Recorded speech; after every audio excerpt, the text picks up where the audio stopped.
दोस्तों नमस्कार। सरल नर्सिंग के इस ऑनलाइन प्लेटफॉर्म पे आपका हार्दिक स्वागत है, अभिनंदन है। अपन डिस्कस करेंगे आज ट्यूबरकुलोसिस के बारे में। ठीक है, प्रीवियस क्लास में अपन पढ़ रहे थे कम्युनिकेबल डिजीज, उसमें अपन ने डिस्कस किया HIV के बारे में। उससे पहले अपन ने डिस्कस किया किसके बारे में, कम्युनिकेबल डिजीज की टर्मिनोलॉजी है उसके बारे में डिस्कस किया। और कम्युनिकेबल डिजीज जितनी भी होती हैं उन सब के इंक्यूबेशन पीरियड के बारे में अपन ने डिस्कस किया। ठीक है, आज अपन कम्युनिटी हेल्थ नर्स की 14वीं क्लास में डिस्कस करेंगे ट्यूबरकुलोसिस। ट्यूबरकुलोसिस होता क्या है वो अपन डिस्कस करेंगे। तो आइए साथियों डिस्कस करते हैं ट्यूबरकुलोसिस। टीबी है ना, जिसका फुल फॉर्म होता है tuberculosis. Tuberculosis, okay, also known as ऑच डिजीज। इसको एक दूसरे नाम से जानते हैं जिसका नाम है ओचेज डिजीज। ठीक है, ये वेरी वेरी इंपॉर्टेंट है।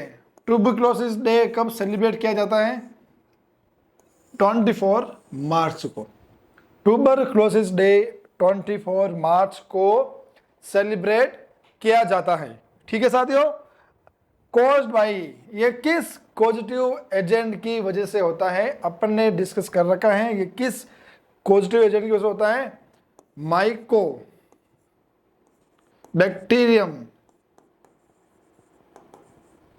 Mycobacterium tuberculosis.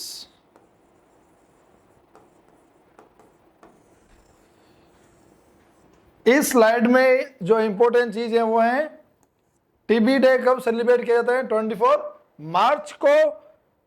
पॉजिटिव एजेंट क्या है? माइकोबैक्टीरियम ट्यूबरकुलोसिस या एम ट्यूबरकुलोसिस, है ना। एम का कहीं एम लिखा हुआ आएगा, कहीं माइकोबैक्टीरियम लिखा है, तो आप कंफ्यूज नहीं होना है। एम इंडिकेट तो माइकोबैक्टीरियम। ओके, अपन क्या कर रहे हैं कि इस टीबी को अपन ने दो भागों में डिवाइड किया है। कितने भागों में? दो भागों में डिवाइड किया है। First pulmonary TB, second extra pulmonary TB, है ना। तो पल्मोनरी टीबी क्या होता है? पल्मोनरी टीबी में क्या है, जो मोस्ट कॉमन साइट है वो क्या है? Most common site of pulmonary TB, most common site of pulmonary TB, most common site of pulmonary TB कौन सी है? इसमें लंग्स। ठीक है, अपन ने इस टीबी को दो ग्रुप में डिवाइड किए हैं, पल्मोनरी टीबी और एक्स्ट्रा पल्मोनरी टीबी। तो पल्मोनरी टीबी क्या है जिसकी मोस्ट कॉमन साइट क्या है? लंग्स। याद कर लीजिएगा, ये बहुत ही इंपॉर्टेंट है। फिर चलते हैं extra pulmonary TB. Extra pulmonary TB में लिम्फेटिक, लिम्फ नोड। ठीक है, ये एक्स्ट्रा पल्मोनरी टीबी में ये मोस्ट कॉमन है, मोस्ट कॉमन। अगर आपको एक्स्ट्रा पल्मोनरी टीबी का पूछ ले तो आपको लिम्फ नोड करना है। ठीक है, और अगर डेंजर क्या पूछ ले, मेनिंजिस, जो स्कल जो लेयर होती है मेनिंज, वहां पर ये कौन सा टीबी है? डेंजर। अगर लिम्फ नोड के अंदर एम ट्यूबरकुलोसिस बैक्टीरिया जाता है तो ये मोस्ट कॉमन है। और अगर ये दिमाग के अंदर मेनिंजाइटिस, जो 3 लेयर होती हैं स्कल की, उसके अंदर अगर ये टीबी वाला वायरस जाता है तो बहुत ही खतरनाक है, वो डेंजर। ठीक है, और क्या क्या है और अपन डिस्कस करते हैं। और क्या क्या है? ब्लड और जॉइंट रहते हैं। ठीक है, ब्लड और जॉइंट, ब्लड और जॉइंट, ब्लड और जॉइंट। और क्या क्या हो सकते हैं? इंटेस्टाइन हो सकते हैं। और कहाँ कहाँ हो सकता है ये एक्स्ट्रा पल्मोनरी डिजीज? दिमाग की सोच लगेगी कहाँ कहाँ हो सकता है। और ये कहाँ हो सकता है? यूरिनरी सिस्टम में भी हो सकता है। ठीक है, यूरिनरी सिस्टम या ब्लड में भी हो सकता है। ठीक है, अगर अपन बात कर रहे हैं most common site of pulmonary TB में, तो आपको लंग्स करना है। और अगर एक्स्ट्रा पल्मोनरी टीबी का पूछ ले और उसमें मोस्ट कॉमन पूछ ले तो लिम्फ नोड, और एक्स्ट्रा पल्मोनरी टीबी में अगर डेंजर पूछ ले तो आपको मेनिंजेस, है ना। मेनिंज के अंदर टीबी होना बहुत डेंजर है, इसमें डेथ तक की हो सकती है, ठीक है। टीबी होने के बाद 50% चांसेस होते हैं डेथ होने के, ठीक है।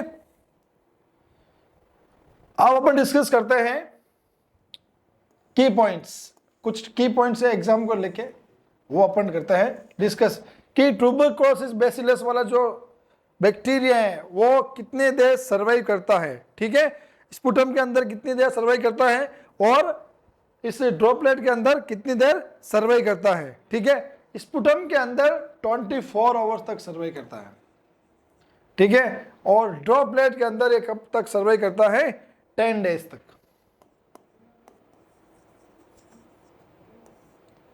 ये भी एग्जाम की दृष्टि से वेरी वेरी इंपॉर्टेंट है, ठीक है। की पॉइंट्स, ट्यूबरकुलोसिस बैसिलस वाला जो बैक्टीरिया है, जो बैक्टीरिया है वो कितना करता है, स्पुटम के अंदर 24 घंटे तक जीवित रहता है, ड्रॉपलेट में 10 दिन तक जीवित रहता है, ठीक है। एग्जाम की दृष्टि से बहुत ही इंपॉर्टेंट है, ठीक है। अब अपन डिस्कस करते हैं स्टेज ऑफ टीबी, ठीक है।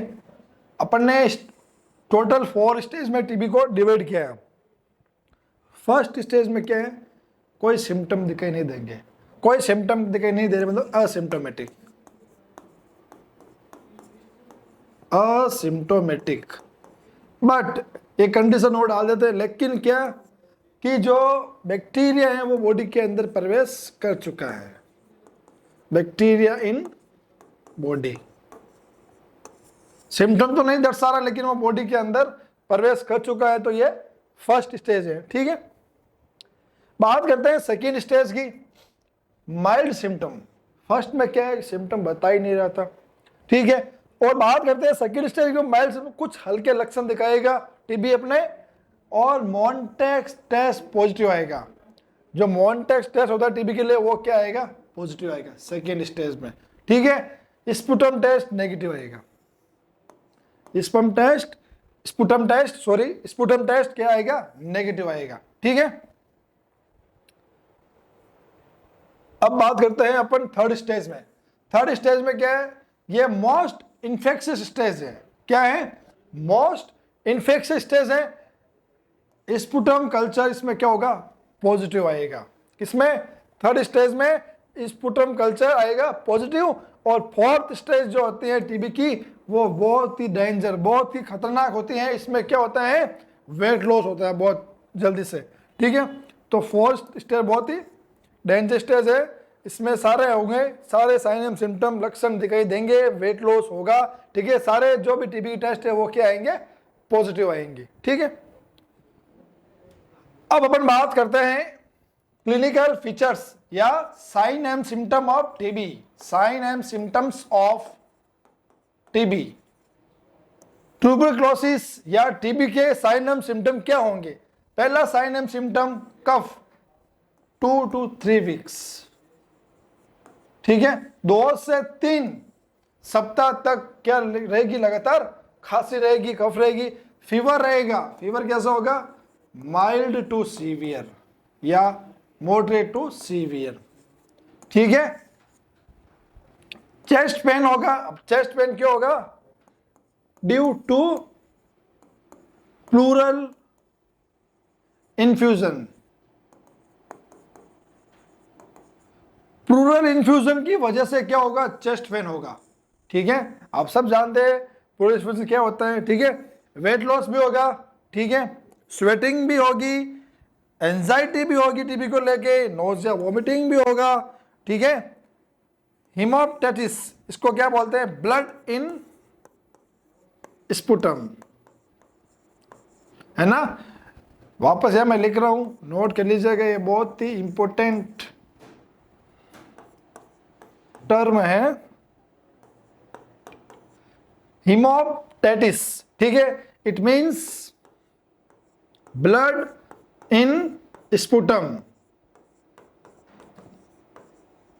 ब्लड के अंदर अगर स्पुटम के अंदर अगर ब्लड आ रहा है तो उस कंडीशन को क्या बोलेंगे अपन, हिमोप्टेटिस, ठीक है, नोट कर लीजिएगा। और डिस्पीनिया, सांस लेने में दिक्कत आएगी, ठीक है, डिफिकल्टी इन ब्रीथिंग। वापस डिस्कस करते हैं क्लिनिकल क्या है फीचर्स या साइलेंट सिम्टम, जिसे बोलते अपन कफ होगा लगातार 2 से 3 सप्ताह तक, खांसी होगी है ना, फीवर होगा माइल्ड से मॉडरेट, मतलब कम से ज़्यादा होगा है ना, सुबह अगर कम होगा तो शाम को ज़्यादा होगा, ठीक है। चेस्ट पेन क्यों हो रहा है, ड्यू टू प्लूरल इन्फ्यूजन, ठीक है, प्लूरल कैविटी में इन्फ्यूजन या फ्लूइड का जमा हो जाना, ठीक है। वेट लॉस होगा, स्वेटिंग होगी, एंजाइटी होगी है ना, किसको लेके एंजाइटी, टेंशन, चिंता, तनाव, किसको, टीबी को लेके, ठीक है। नोजिया, वोमिटिंग, हिमोप्टेटिस जिसको बोलते हैं ब्लड इन स्पुटम, ठीक है, और डिस्पेनिया, ठीक है, नोट कर लीजिएगा, ये बहुत ही इंपॉर्टेंट है। अब अपन डिस्कस करते हैं डायग्नोसिस। डायग्नोसिस के बारे में अपन करते हैं डिस्कस। हिस्ट्री और फिजिकल एग्जामिनेशन, एक तो आप ये बात नोट कर लीजिए, कोई सी भी बीमारी हो जाए जब डायग्नोसिस का आ जाए तो पहला आपको ये पॉइंट लिखना है, हिस्ट्री एंड फिजिकल एग्जामिनेशन, ठीक है। हिस्ट्री लेनी है, संबंधित डिजीज है, और उसका फिजिकल एग्जामिनेशन करना है, ठीक है। चेस्ट एक्सरे, ठीक है, मॉन्टेग टेस्ट। अब बात करते हैं अपन मॉन्टेग टेस्ट के बारे में, ठीक है, मॉन्टेग टेस्ट के बारे में, MONTAX, मॉन्टेग टेस्ट, इसके बारे में अपन बात कर रहे हैं। डिस्कवर्ड, ये कब डिस्कवर्ड किया गया, इसका आविष्कार कब हुआ, इसकी खोज कब हुई है, इसकी खोज हुई है 1907 के अंदर, 1907।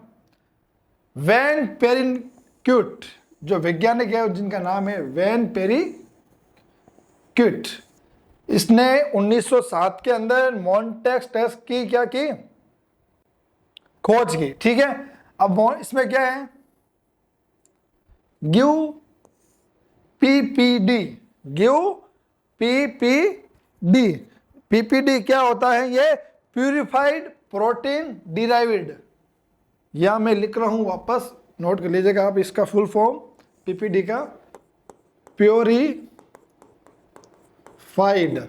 प्रोटीन डिराइव, ठीक है।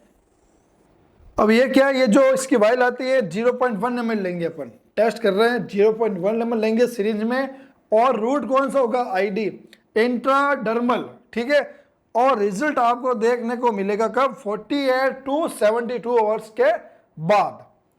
मॉन्टेग टेस्ट को लेके ये बातें जान लीजिए आप, इंपॉर्टेंट है। खोज कब हुई, 1907 के अंदर, ठीक है।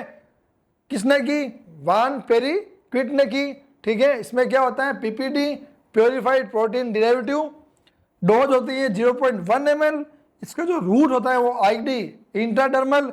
रिजल्ट कब मिलता है आपको, 48 से लगाकर 72 आवर्स के बाद या इसके बीच में। अब अपन बात करते हैं कल्चर, अगला डायग्नोसिस टेस्ट। ये जो अपन टेस्ट कर रहे थे, अब इससे क्या होगा, कंफर्मेटिव टेस्ट नहीं है, ठीक है। ये जो स्पुटम कल्चर टेस्ट है ये, और सेंसिटिव टेस्ट, स्पुटर कल्चर टेस्ट वो क्या है, कंफर्मेटिव टेस्ट, ठीक है। ये कैसे होता है, सिबिनाट से, सिबिनाट एक मशीन आती है उससे होता है, और अक्सर एग्जाम में सिबिनाट को लेके क्वेश्चन भी आ चुका है। तो सिबिनाट का जो फुल फॉर्म होता है, cartilage based nucleic acid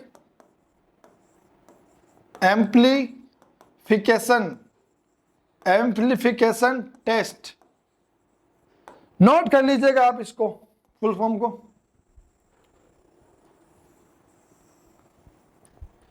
सिबिनाट machine आती है स्पुटम की कंफर्मेटिव टेस्ट करने के लिए, किसका, टीबी का। और सिबिनाट का जो फुल फॉर्म होता है मशीन का, cartilage based nucleic acid amplification test, ठीक है।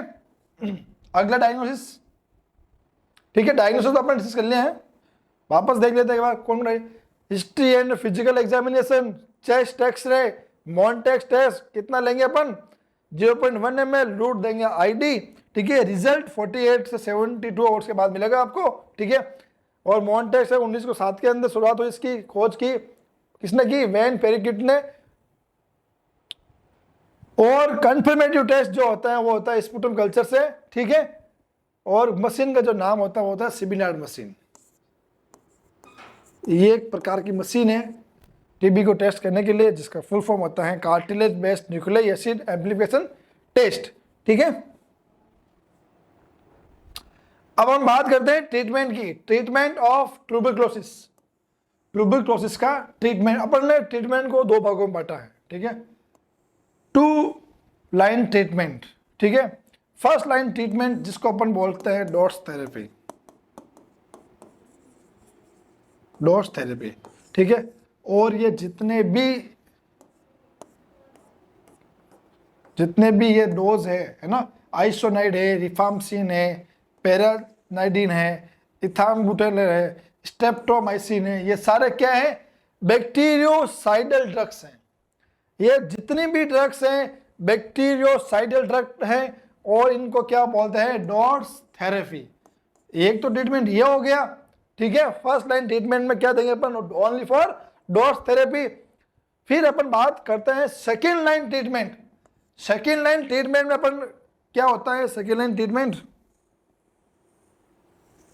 सेकेंड लाइन ट्रीटमेंट में जितनी भी एंटीबायोटिक थेरेपी देंगे, जिसमें केनामाइसिन, केप्रोमाइसिन, लियोफ्लॉक्स, इथेनोमाइड, साइक्लोसिरिन, लियोफ्लॉक्स दोबारा आ गया, कोई बात नहीं, जेंटामाइसिन, अमेगासिन, ये जितने भी ड्रग हैं एंटीबायोटिक या जितने भी ड्रग हैं सारे क्या हैं, बैक्टीरियोस्टैटिक ड्रग, ठीक है। ये जो थी बैक्टीरियोसाइडल और ये जो है बैक्टीरियोस्टैटिक ड्रग, ठीक है। साथ में क्या देंगे, डोट्स थेरेपी।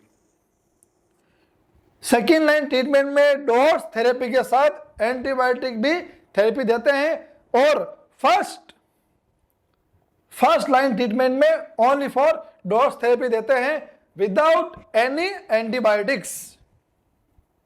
अब इन ड्रग्स हैं, इनके बारे में डिस्कस करते हैं, इनके साइड इफेक्ट क्या हो सकते हैं। आइसोनाइड लेते हैं, सबसे पहले तो ये बैक्टीरियोसाइडल है, ठीक है, ड्रग्स है। इसकी जो डोज होगी वो होगी 600 mg ओनली देंगे, यूज फॉर प्रोफाइलैक्टिक, ठीक है। इसके साइड इफेक्ट है पेरिफेरल न्यूराइटिस, है ना, नमनेस या टिंगलिंग सेंसिटिव, ठीक है। और अपन क्या करेंगे, उसको एडवाइस करेंगे कि ये लेने के बाद साथ में क्या ले, विटामिन B6। हमेशा आइसोनाइड के साथ आपकी नर्सिंग रेस्पॉन्सिबिलिटी बनती है कि पेशेंट को एडवाइस करोगे इसके साथ विटामिन B6 भी ले, चाहे वो टेबलेट फॉर्म में ले, चाहे वो सिरप फॉर्म में ले, है ना, पर वो ले। रिफाम्सिन, अपन बात करते हैं रिफाम्सिन, ये भी बैक्टीरियोसाइडल ड्रग है। डोज लेंगे 450 mg ओरली। अब इसका साइड इफेक्ट क्या है, यूरिन का जो कलर है रेड ऑरेंज हो जाएगा, रेड ऑरेंज कलर, ठीक है। ये है इसका साइड इफेक्ट। अगला पायराजिमाइड, ये जो ड्रग है इसकी जो डोज है 1500 mg ओनली देंगे। इसके साइड इफेक्ट है क्या, हेपेटोटॉक्सिसिटी, ठीक है, रिलेटेड टू लीवर। ओके, इसमें भी आपको कोई कंफ्यूजन नहीं होना चाहिए। इथाम्बुटोरॉल, ठीक है, इसकी जो डोज होगी वो होगी 1200 mg orally. Side effect optic nerve, ये जो ऑप्टिक नर्व है उसको क्या करेगी, कमजोर करेगी या डैमेज करेगी। किसके साइड इफेक्ट है, इथाम्बुटोल के, ठीक है। और अगला जो है स्ट्रेप्टोमाइसिन जो ड्रग होती है वो उसकी डोज 750 mg। और इसका जो रूट होता है वो आईएम होता है, इंट्रामस्कुलर, डीप इंट्रामस्कुलर होता है ना, बाकी सब बोल रही थी और ये आईएम है, ठीक है।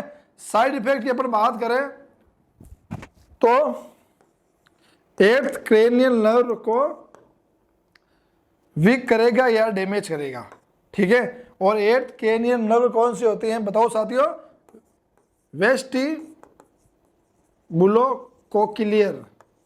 नर्व। और इस नर्व का जो फंक्शन है हियरिंग एंड बैलेंस, ये हियरिंग लॉस करेगी, ठीक है, हियरिंग लॉस।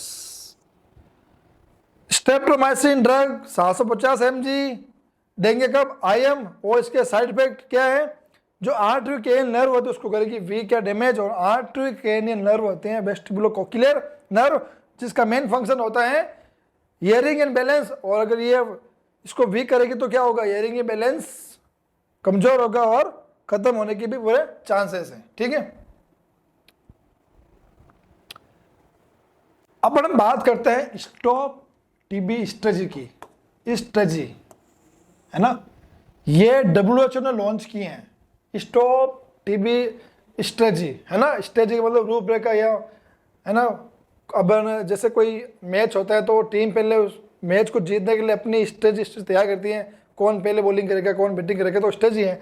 तो टीबी को रोकने के लिए भी WHO ने लॉन्च की स्ट्रेटजी। ठीक है, कब लॉन्च किए? 2006 के अंदर। ठीक है, और एंड कब की है? 2014 के अंदर। यही याद रखना है, समझने लायक बात यही है कि WHO ने स्ट्रेटजी कब लॉन्च की? 2006 के अंदर, और खत्म कब की? 2014 के अंदर। Stop TB strategy.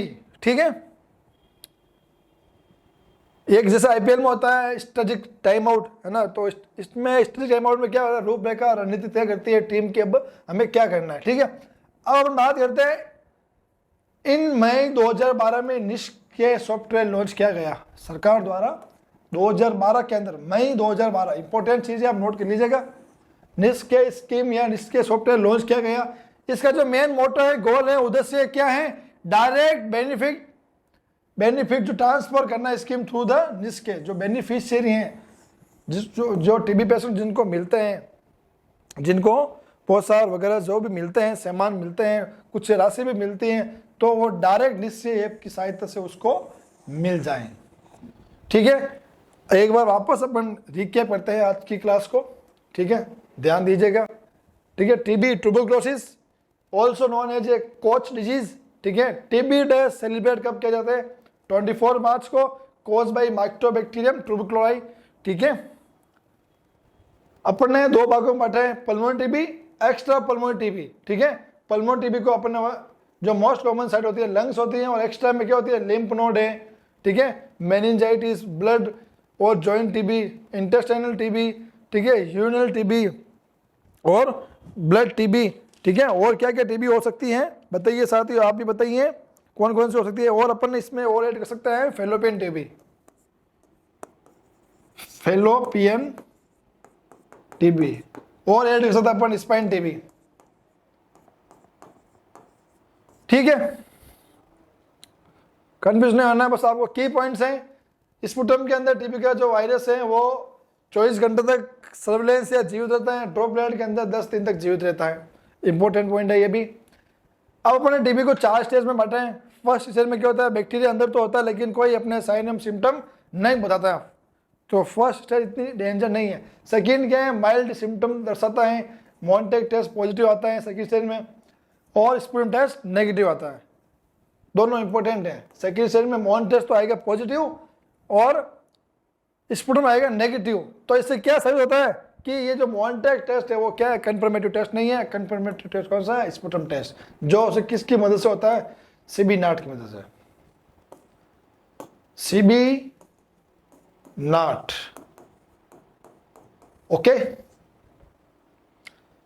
Third stage में ये मोस्ट इन्फेक्शियस स्टेज है, स्पुटम कल्चर पॉजिटिव आता है। ठीक है, वेरी डेंजर है फोर्थ स्टेज, इसमें वेट लॉस भी जल्दी से होता है।